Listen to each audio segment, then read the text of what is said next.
मनसि प्रतिष्ठिता मनो मे वाचि प्रतिष्ठितम् आविराविर्म एधि वेदस्य मआणीस्थ श्रुतं मे मा प्रहासीः अनेनाधीतेनाहोरात्रान् सन्दधामि ऋतं वदिष्यामि सत्यं वदिष्यामि तन्मामवतु तद्वक्तारमवतु अवतु माम् अवतु वक्तारमवतु वक्तारम् ॐ शान्ति शान्ति शान्तिः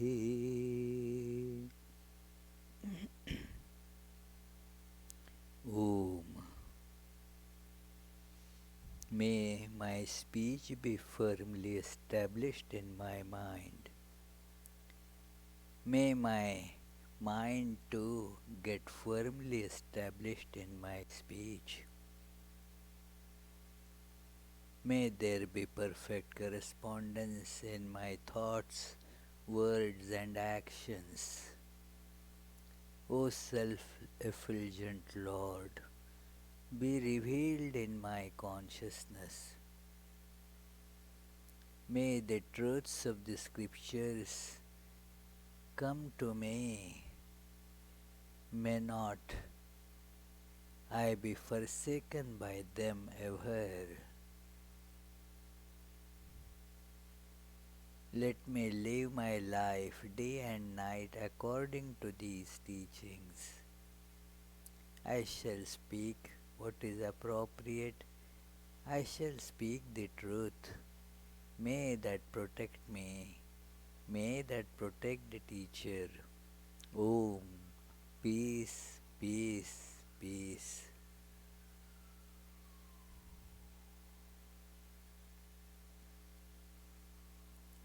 Let us feel our little egos are getting dissolved.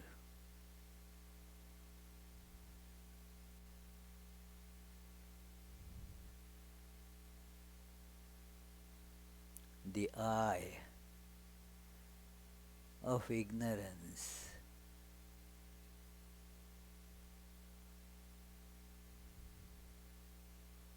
attached to name and form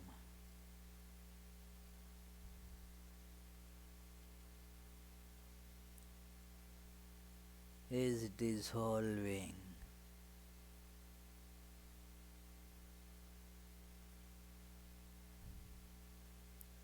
Like the ice cube in the infinite ocean.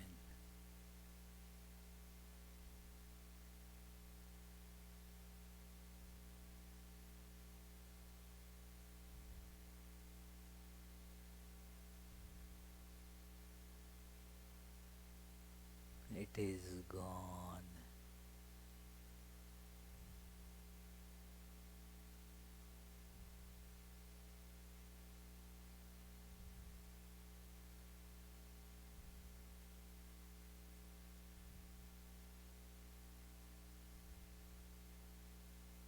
Now the self alone is the infinite,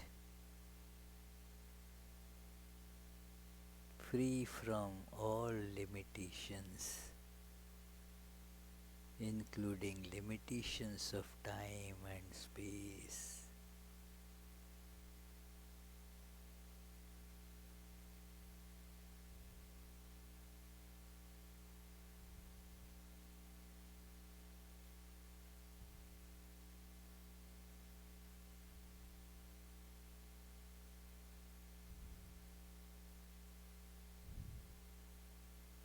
This is perfection. This is the bliss ultimate.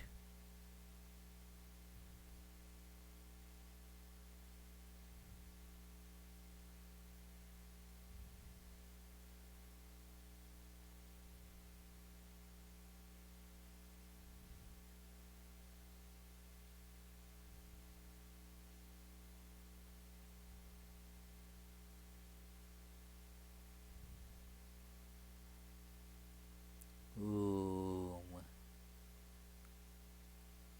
Peace. Peace. Peace.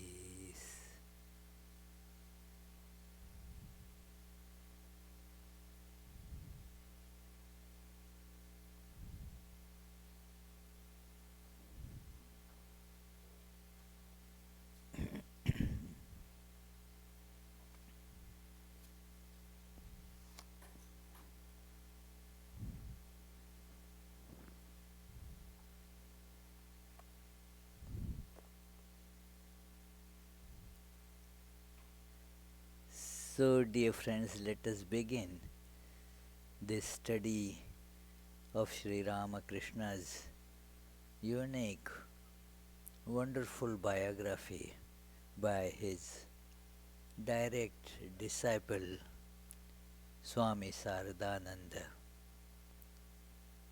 with our regular chant. Tava kathamritam tapta jivanam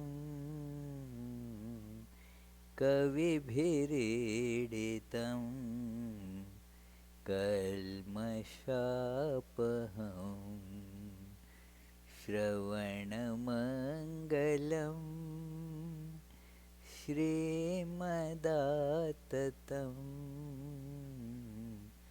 Bhuvi grananti te Bhurida janaha.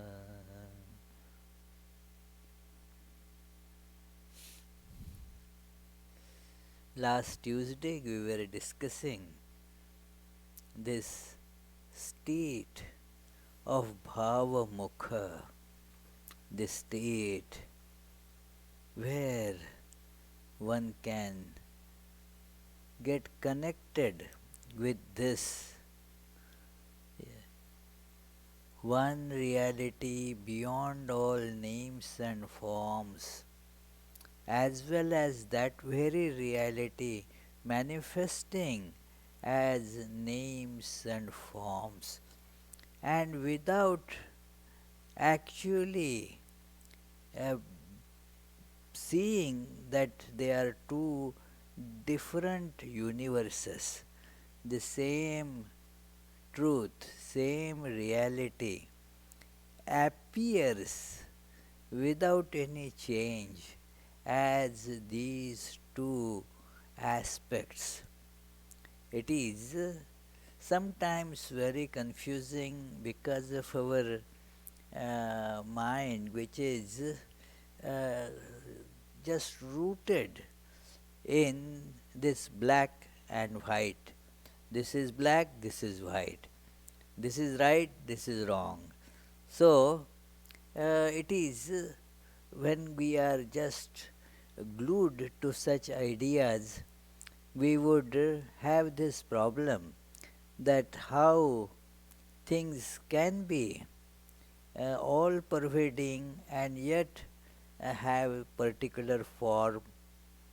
Well, it is not at all difficult to see, even with the ordinary examples, that the same thing can be seen as finite, same thing can be seen as infinite. In his very beautiful lecture entitled The Open Secret, Swami Vivekananda begins this topic. This is a secret that is, we do not find whether something is one or many, impossible to determine, and leaves us totally confused whether I know something or I don't know something.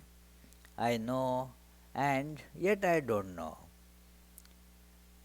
Whether something is finite or infinite. Again, same this confusion comes whether something is finite that I can easily grasp or it is infinite beyond my grasp. So he says, let us take the example of say a rose, a small rose flower. Probably when he was giving lecture, it was right there. This lecture was given in California, and probably right there in the he could see and he could show the audience that look, this is the rose flower, and one may say that it is finite. It is pretty much small flower I can hold in my hand. Yes, it looks finite, but who is there who knows all the possibilities of this little rose flower, everything about that rose flower? Nobody. How its colors are formed, how the fragrance has been added to it, and so many things about it that we see that it has eluded our grasp. It has become now what appeared to be to begin with a finite thing has now become infinite. We do not know the rose. We know only a little bit of it. So, what comes in our grasp is finite, but that thing is not finite, it is infinite. So, finite in appearance, but infinite in reality. There is no contradiction between the two. We get confused about it because of the ego. The ego makes us think that, okay, I got it, I understand everything. But no, I understand only a little bit. That is why, as a person's knowledge increases, the person starts becoming humbler and humbler. Before that knowledge has risen to some level, the person is very full of that ego. Hey, I know everything. Oh, that it is simple. It is just it is no brainer and so forth. And it is one feels that one knows everything. Doesn't feel that there is uh, far more things to learn than what he or she understands. So, this is a position of those who know very little. But as the knowledge increases, uh, the fact dawns that there is so much to learn. There is no end to learning. It is, and thus one starts becoming humbler. That it is infinite even with a small somethings, seemingly just a very sub branch of some particular stream of knowledge. For example, consider the knowledge of neuroscience. It looks like, yes, this is a branch of biology and so forth, but there are so many branches and sub branches and sub branches, and one can spend the whole life studying one of those little sub branches, and yet will feel humble about it, that after all I don't know much. It is that is how it happens, that one becomes humble by knowledge. More knowledge, one sees that how little one knows. So that is how it is told in Upanishads that after studying all different books, all scriptures, and then what one should happen, that what should happen, that one should just sit humbly like a child. I don't know anything. Balyena tishthāset. Uh, Pandityam nirvidya. It's a very beautiful passage in Chandogya Upanishad. That Pandityam nirvidya. That after give up that ego that I know a lot. Panditya. That is the idea that I know everything.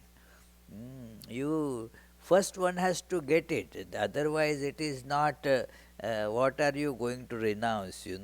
A fool that has not studied as anything, and that person saying that, oh, okay, I really don't know anything, and somebody having studied the scriptures and all other books, and having gone deep into it, then that person saying that, yes, I don't know anything, are different, are the two ends which look alike. So it is here. uh, Let us see that Sri Ramakrishna's tremendous that understanding of this that makes him capable of being a teacher. That can the teacher, special feature of a teacher is that the teacher, uh, while having the knowledge of much superior quality than the student, can come down to the level of the student and take the student from that level to the level of knowledge. So, it is, if the teacher doesn't know anything more than the student knows, then teaching what is there to teach. And if the teacher knows a lot but cannot communicate that knowledge to the student, then again that is not a teacher. It is the teacher has to come to the level of the student and then make that student see the things in a different light. That is the transformation. The student gradually gets transformed. I mean, the understanding of the student keeps on evolving, changing. Oh, I thought like that, but no, it is not like that. So, it is step by step. It is therefore accompanied by renunciation. It is renunciation is an automatic phenomena of knowledge. That it is something that one holds as right. Now, when the knowledge comes that no, it is not right, something else is behind it, then what you know as right loses its validity for you and you give it up. That is a renunciation. That renunciation means that it is like mm, I held, like many at one time used to hold, that eating coconut oil, consuming coconut oil is very bad, because it adds to your cholesterol levels and all that. That was a very common notion about, say, beginning of this millennia, 2000. Everybody would say, no, no, no, no coconut, no coconut oil, keep it at miles distance. And I held that same view because, well, read something and being told by the physicians and no, coconut oil is bad. Now the understanding has completely turned on its head. It is, and our Vishwanath was explaining it to me, and he has the ability to argue things with such conviction that it is, yeah, it is, please see this, you have to understand this, why don't you see this? Oh, and then, so my understanding changed, and so what happens? Your understanding changed. This is just an example. As science keeps on shifting its views, I won't be surprised after 5 years on, again it will say coconut oil is terribly bad. Who knows? These things keep on changing. So, but then I gave up that idea. It is renounced that understanding that coconut oil is bad has been given up. So, and I start now relishing using it and all that. It is not that it has affected my cholesterol levels anyway, but it has not come down. Vishwanath says it will come down. It didn't come down, but at least I understand it has nothing to do with coconut oil as such. So it is like that. We renounce when we get something, the higher superior knowledge, then we see that our earlier ideas were wrong, and we give up those things. That is renunciation. Like Mundak Upanishad says, the knowledge unaccompanied with renunciation.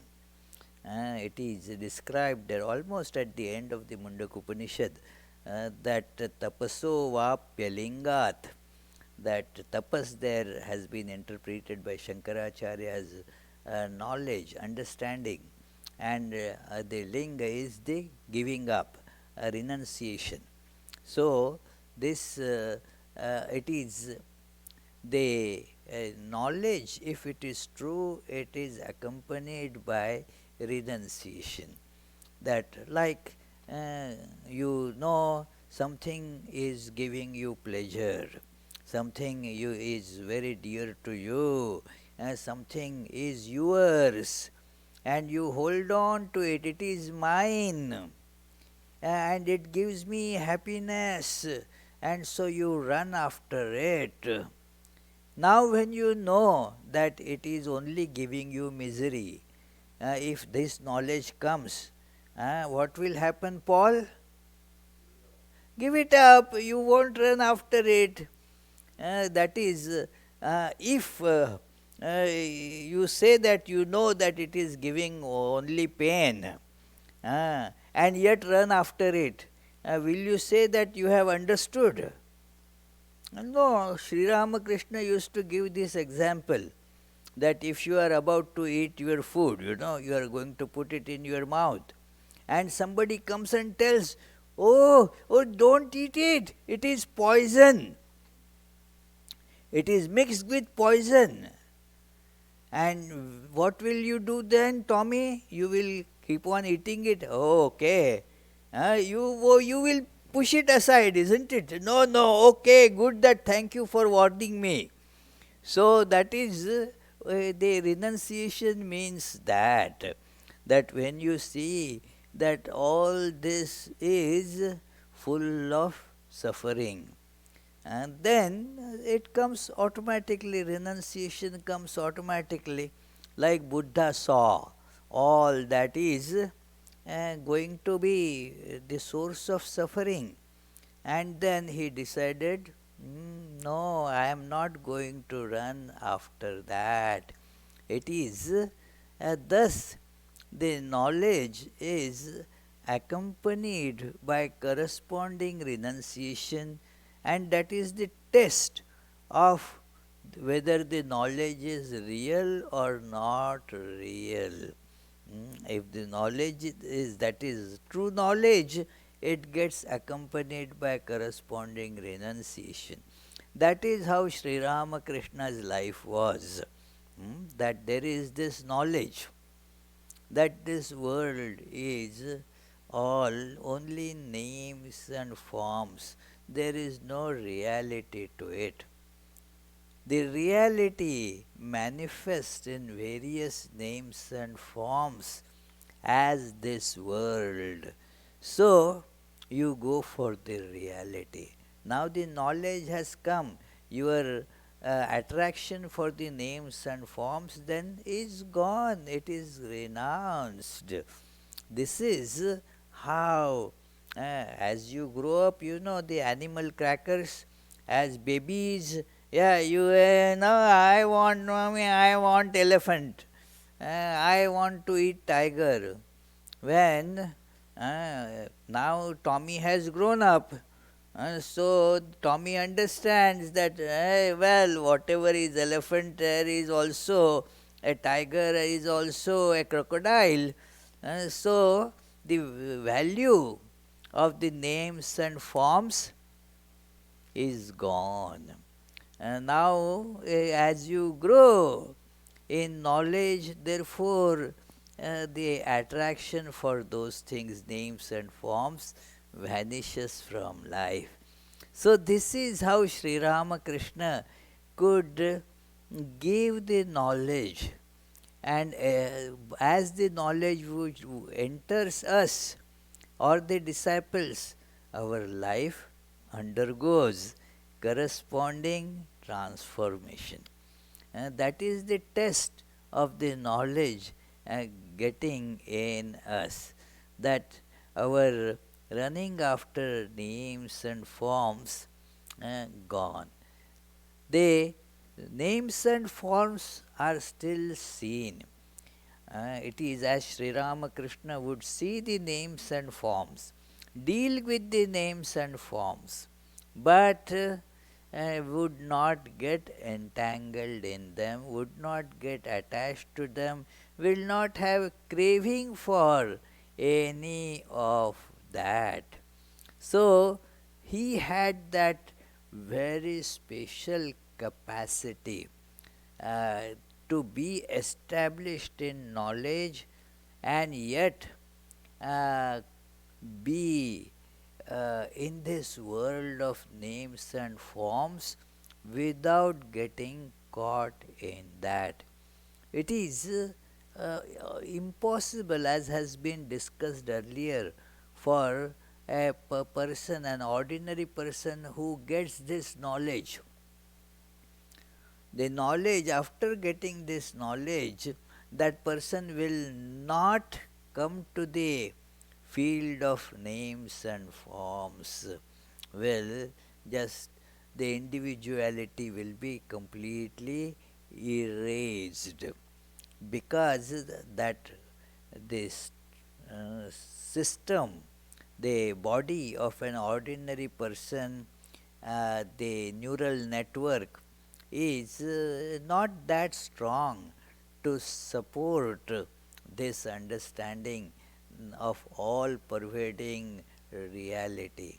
And thus, if that understanding is there, it just crashes when the name and form, it cannot, the body cannot hold on to it. So that is how the names and forms, Sri Ramakrishna's body had been highly, tremendously purified. It is called in scriptures Shuddha Sattva, that it is completely sattvika body which could hold on to these high levels of neural impulses, that and thus will still hold on to the body, get into the world of names and forms, and yet always be established in that state of a divine awareness.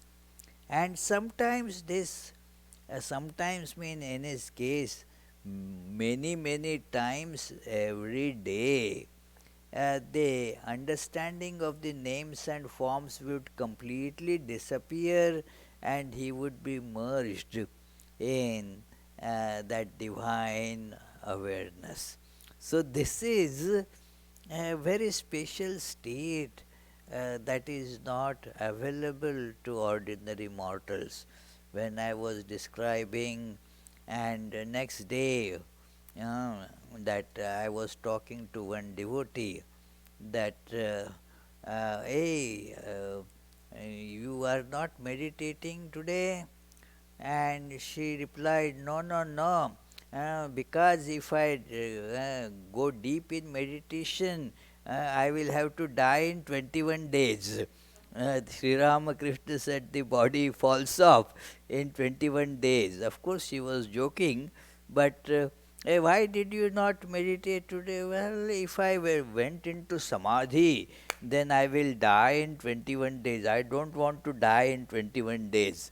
So, it is therefore an interesting idea that it is Sri Ramakrishna's special position here.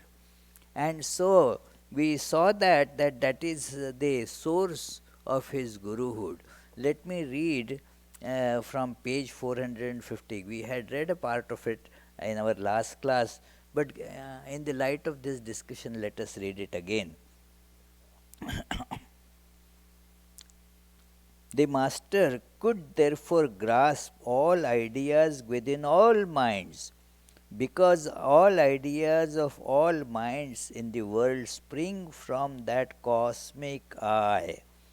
Because the master was always identified with that all pervading eye, he was able to know and understand any ideas that arose in the cosmic mind. In that exalted state, the master's feeling, I am a part of God, would gradually vanish, and cosmic eye or the divine mother's eye would become manifest through him, and he could act as a guru, possessing the power of blessing grace and inflicting punishment. At that time, the master would not appear to be humbler than the humblest. His demeanor, behavior with others, and other actions took a different form, becoming like the mythical wish fulfilling tree. He would ask a devotee, what do you want? As if he was ready to use his superhuman power to fulfill the devotee's desire immediately. Almost daily in Dakshineshwar, we witness the Master endowed with that divine mode, bestowing his grace on special devotees. We saw this happen on 1st January 1886. Endowed with that mood, the Master touched devotees present on that day and transmitted spiritual power to them or awakened their own dormant spirituality. It will not be out of place to narrate that wonderful story here. This book narrates this story twice, here and almost at the end of the book again, when it is described uh, the events at Kashipur Garden House. So, but let us see this idea that he is now superhuman. The ego is identified with the all pervading divine. And so he would ask, what do you want? As if he is now having the power to fulfill the person's desire. One may say, well, just why Sri Ramakrishna, had I been there at that time, I would have said, oh, give me liberation, I want to get liberated. Alas, I was not present at that time when he was asking. Well, he is actually asking even now. Now, who can ask for liberation, you see? This is the wish fulfilling tree. There is an incident narrated in the life of Swami Brahmananda, his direct disciple, Sri Ramakrishna's direct disciple, whom he used to consider as his spiritual son. Their relation was like that. Sri Ramakrishna and Rakhal or Swami Brahmananda. The Sri Ramakrishna considered him as his spiritual son. So one day, as at that time Swami Brahmananda, who was the president of the order, so he was urged, well, Sri Ramakrishna was the wish fulfilling tree. Why? Don't you become wish fulfilling tree? You also should become wish fulfilling tree. You are his spiritual son. You also should.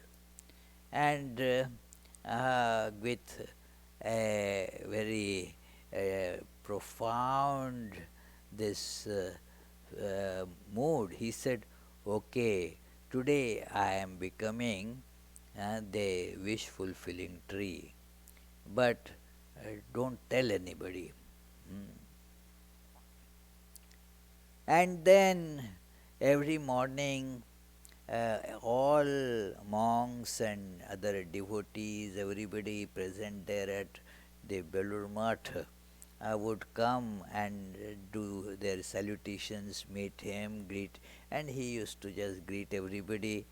Uh, and that day he asked, "What do you want?" to everybody. And no, no, no, we are fine, everything is okay. Okay, do you want this? There were so many things around, a box of sweets or some other such a pen and many other things. Well, do you want this? Oh no, take this. And so many took some of those things. And then as the evening, later on in the evening, he remarked, see, did anybody ask for liberation? Nobody asked for liberation. It is very rare that a person has the capability to ask for it. And that is why Jesus says, ask and it shall be given to you. Question is what we ask. What we ask, we get that, and the bill for that also. It is that is the we don't see that, and we ask for something. Okay, um, here it is, but then you have to take what comes with that too. So that is how our life gets mired in misery. As it is, one of our Swamis says that it is buy one, get other for free. You buy the happiness, misery automatically comes for free. It is that comes for free. So we get it automatically. You can't say, no, no, I don't want it.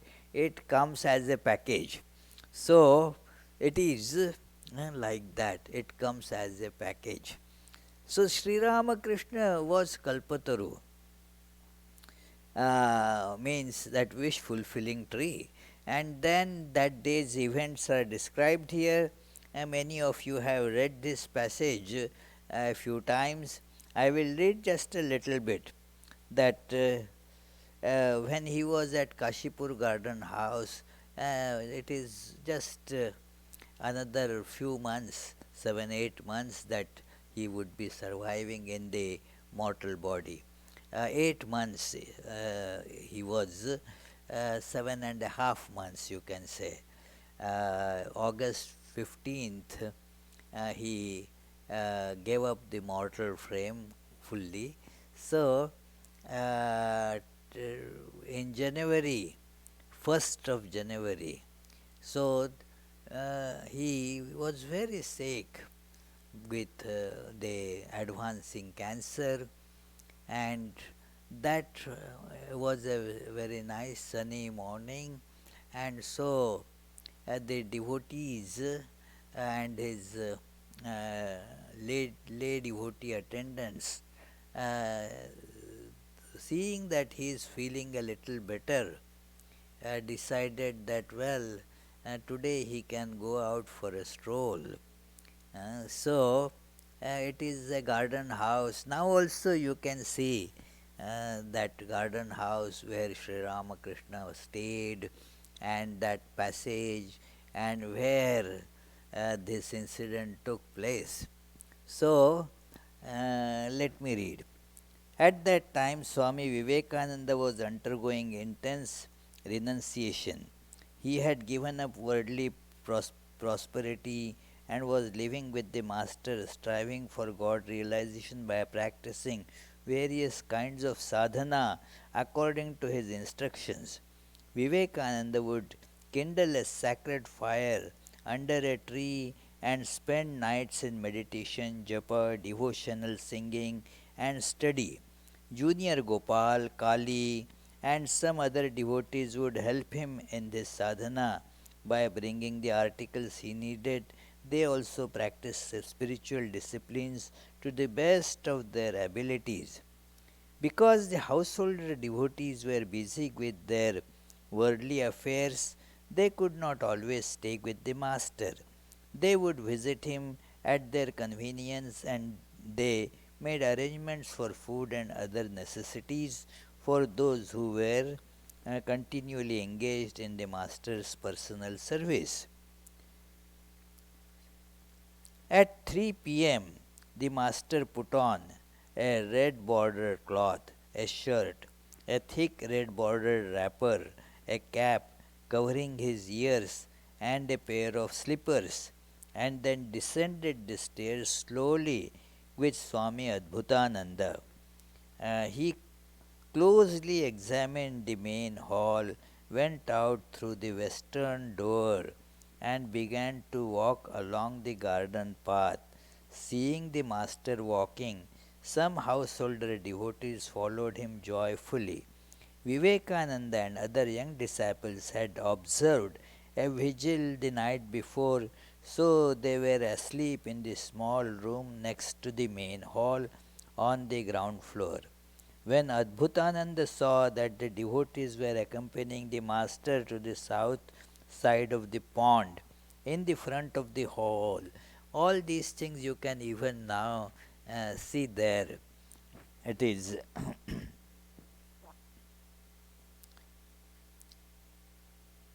then he thought it unnecessary to go further with Sri Ramakrishna.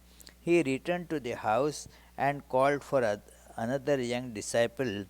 Both busied themselves in there is footnote. The another young disciple is the author of this book, Swami Saradananda. That it is. Both then busied themselves in sweeping and cleaning the master's room upstairs and arranging his bedding and clothing in the sunshine, because that was now the time available. Sri Ramakrishna is taking a stroll, so they took this opportunity. So, the master, accompanied by lay devotees, walked along the broad garden path and then slowly moved towards the gate. When he was halfway along the path, he noticed Ram and Girish sitting in the shade of a mango tree. Addressing Girish, Master said, Girish, what have you found in me that makes you say all these things? In parenthesis, I am an avatar, and so on, to everyone, wherever you go. Girish's faith remained unshaken, although he had been asked this question so abruptly. Hurriedly he got up, went to the path, and knelt down to the feet of the master. Saluting him with folded hands, Girish responded in a voice choking with emotion, "What more can I say of him?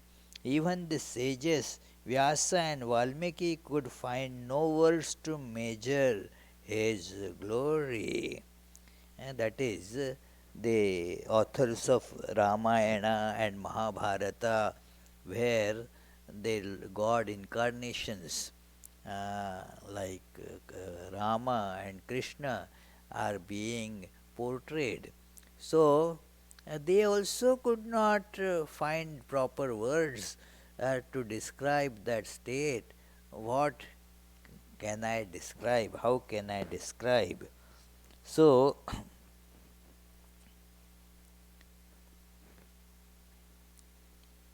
as the master listened to those wonderful words of faith, his the hairs on his body stood on end.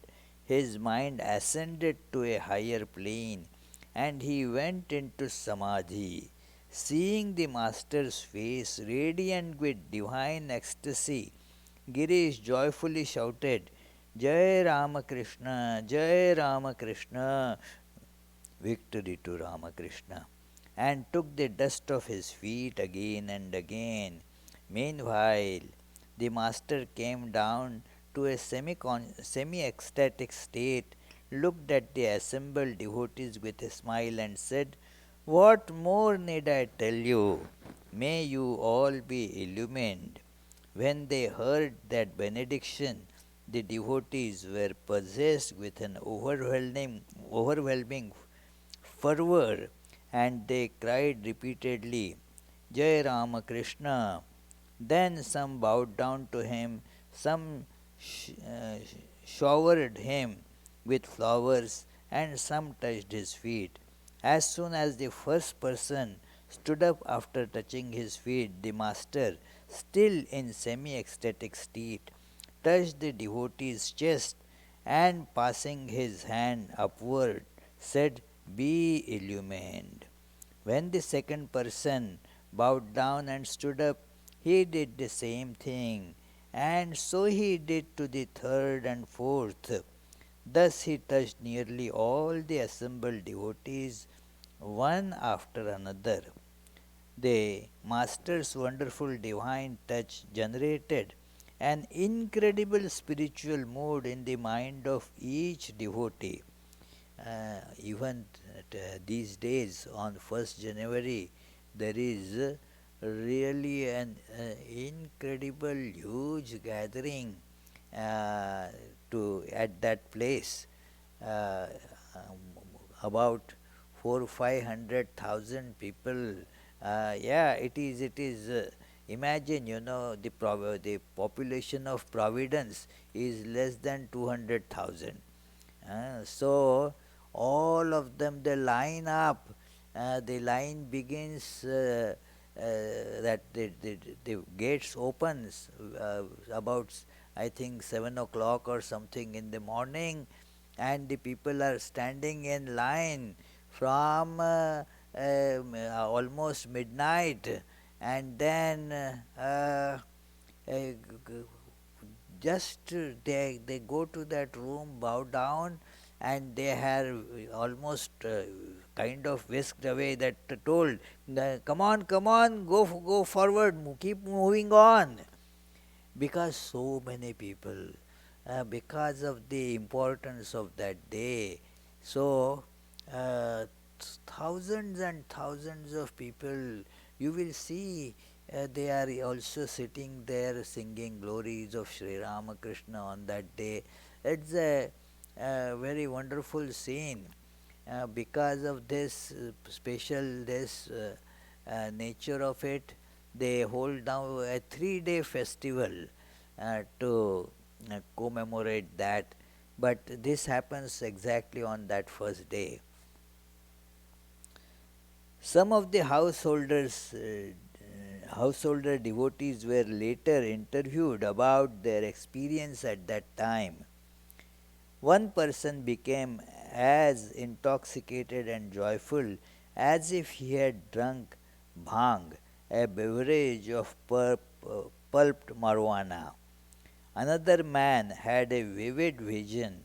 When he closed his eyes, he saw the divine form upon which he had previously meditated daily, but that he had never been able to visualize.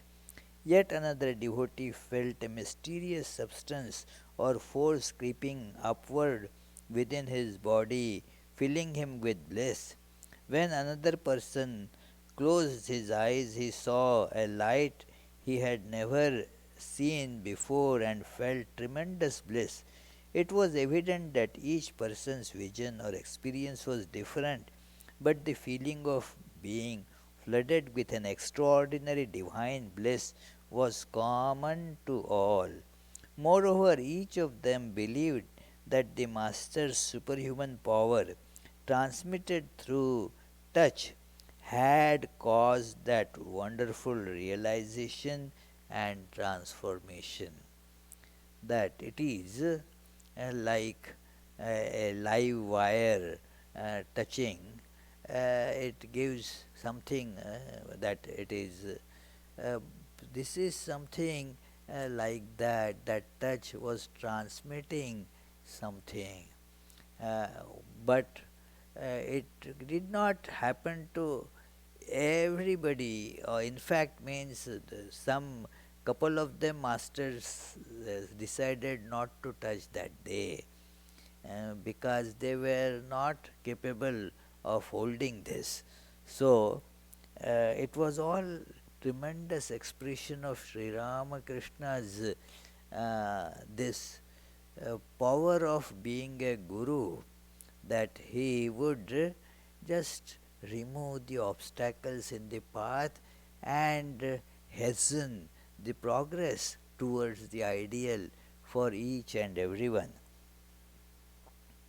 There were only two of the assembled devotees whom the Master did not touch, saying to them, "Not now." On that blissful occasion, they considered themselves unfortunate when that and felt dejected. There is a footnote later. One day, Master also blessed those two with his touch. There was never any certainty as to when that divine power would manifest itself through the Master and upon whom it would bestow grace. It is doubtful whether the Master himself knew or understood this when he was in his normal state. So it is evident that Master became a great instrument of the cosmic eye or the Divine Mother only because he could completely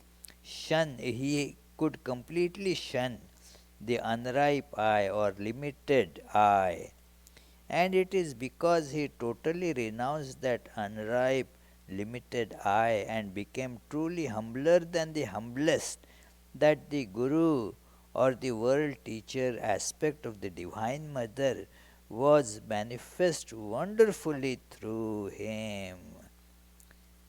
So, this is how that the uh, little I completely gone, unripe ego that is that is tied to body and mind, that is gone, and then there is nothing else but God that remains there. Mm. It is like a drop in an ocean, you know. Why it is drop? It is drop because it holds on to that drop hood. I am tiny, I am so and so, this is I, and the other connected drops, they are mine, and so forth. This is my child, and this is my spouse, this is my neighbor, and this is what I belongs to me. All that similar such drops. This holding on to that drop hood, if that word can be coined, it is, that prevents it to see that it is ocean. It is ocean, but what it has to do to know that it is ocean, how it would become ocean? Just give up clinging to this dropness, and this I am so and so. It is a drop. Mm. And if we cling to that, we miss our true nature, our blissful, eternally peaceful nature. We miss and are always restless and suffering. As a drop, there is no cessation of suffering. For sure. It is only by getting this wisdom we become free from it. And Sri Ramakrishna is there to distribute it to us because he knows what it is. So he assumes, this is an assumed role of a human being, so that we can communicate with him. If at that level, all pervading, all conscious level, we would not be able to communicate uh, with that level of divine existence. We want it to be at human form. So Sri Ramakrishna, that divine, puts a human garb without being constrained by the garb. Like in a play, to act as that Prince of Denmark, Hamlet.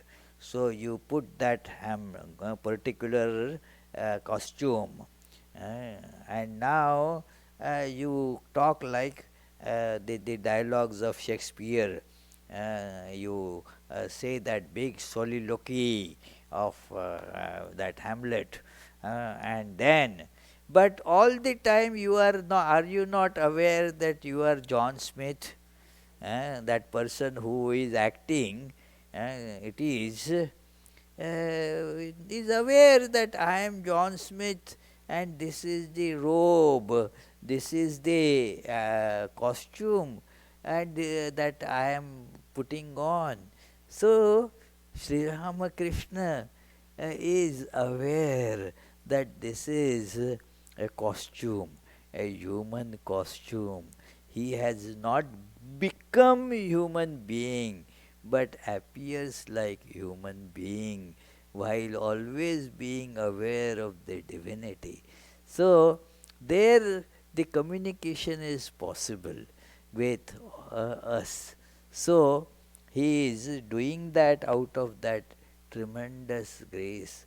So we shall continue the discussion on this event a little bit more, but let us take this as with us to home, that the developing this idea of effacing this unripe I is the ego of I, and instead holding on to the ego connected with knowledge, that is the way for us. Sri Ramakrishna said, Vidya Maya, to erase the avidya Maya.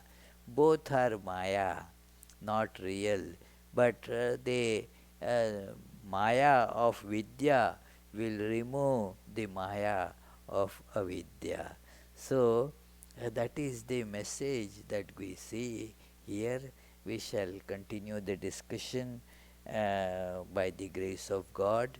Next Tuesday, we will meditate for a 30 seconds or so, and then if you have any question, please feel free to ask.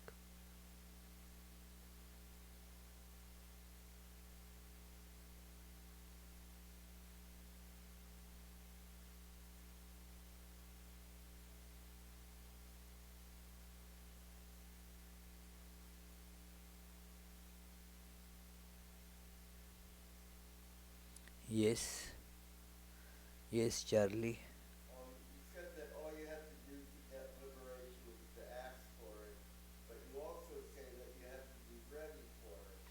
Uh, And if you just get it by asking for it, everyone would get it. well, both things are, connected. You don't ask really unless you are ready. It is, see, you will ask when you know that you are not going to get it. Then you can keep on asking at a place where there is no possibility of getting it. Mm. But when you the possibility dawns, then it acts upon you. Did I not tell you the that incident of a man who was suffering from heart disease and got a jackpot? His wife got the news, but she was afraid that if she tells this his weak heart, what will happen? That he was always craving for money and all that. If he gets this news, that will shatter his heart. So she called the doctor, and the doctor said, "Okay, well, yes, I will break this news to him." And the doctor came to visit. Now, I came to examine you. You have been sick for some time, and still. So I decided that I will examine you at home today. So, how are you doing? And in conversation, he asked, "Hey, suppose, Tim, if you get $5 million, it is just a possibility.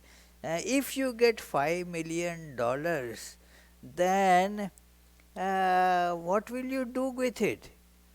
Well, he said, "What can I do, Dr. Dick? I will give half of it to you." And Dr. Dick died there with heart attack. Because for Dr. Dick it was real, you see. Ah, for Dr. Dick it was real. He could not handle that. So, uh, when if Yogatmananda says, "Okay, Charlie, I am bestowing God realization on you," then you'll say, "Okay, come on," because you know that it is not happening like that. So, I was but planning to ask you for it on the way out. okay, okay. Let us see. If I get into that mood, then if you can ask, it is. Then we will see. It is like that. We are not capable of asking till we are ready. That Holy Mother's story, that devotee always would go and ask for prasad from Holy Mother, and she would give him prasad. Mother prasad, mother would give him prasad. So others asked, "Why don't you ask for liberation to Holy Mother? Ask for liberation instead of asking just for prasad. She can do. Don't you know that she is capable of giving liberation?"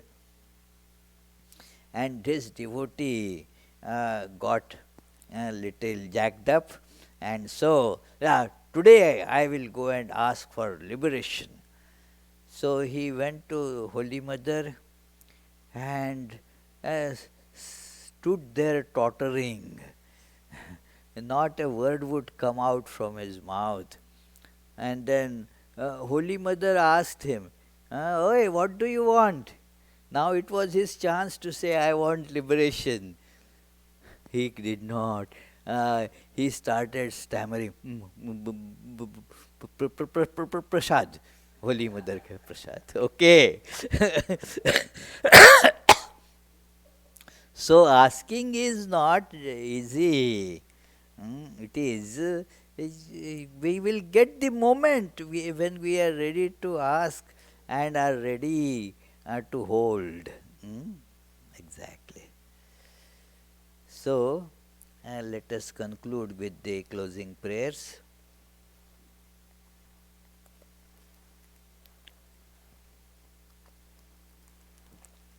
May the Divine, who is Father in heaven of the Christians, Holy One of the Jewish faith, Allah of the Muslims, Buddha of the Buddhists, Tao of the Taoists, Great Spirit of the Native Americans, Ahura Mazda of the Zoroastrians, and Brahman of the Hindus, lead us from the unreal to the real, from darkness to light, from death to immortality.